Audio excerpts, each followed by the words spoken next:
নমস্কার বন্ধুরা, শান্তনা সরকার বাঙালি ঘরোয়া রান্নার চ্যানেলের পক্ষ থেকে আপনাদের সকলকে সুস্বাগতম। নিরামিষ মোচা আমরা সকলেই খাই, আমিষ মোচা আপনাদের সঙ্গে আজকে আমি শেয়ার করে নেব।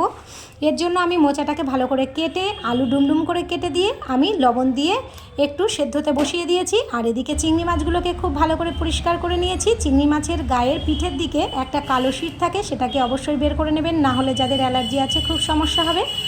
এবার আমি কিছু মুসুরির ডাল ব্যবহার করেছি এই মোচার মধ্যে, মুসুরির ডালের বড়া। তো মুসুরির ডালটাকে ভালো করে ভিজিয়ে রেখেছিলাম, সেটাকে জল ঝরিয়ে আমি মিক্সারের বাটির মধ্যে নিয়ে নিয়েছি কয়েক কোয়া রসুন, আদা আর কাঁচা লঙ্কা দিয়ে পেস্ট করেছি, সামান্য একটু লবণ দিয়ে। এদিকে মোচাটা সেদ্ধ হয়ে গেছে, মোচাটা আমি জল ঝরাচ্ছি না, একই রকমভাবে রেখে দিচ্ছি। এবার আমি একটা মিডিয়াম সাইজের পেঁয়াজ কুচোনো এই ডালের বড়ার মধ্যে দিয়ে আলতো হাতে ভালো করে মাখিয়ে নিয়ে কড়াইতে সাদা তেল গরম করে আমি বড়ার আকার দিয়ে উল্টে পাল্টে ভেজে নিচ্ছি।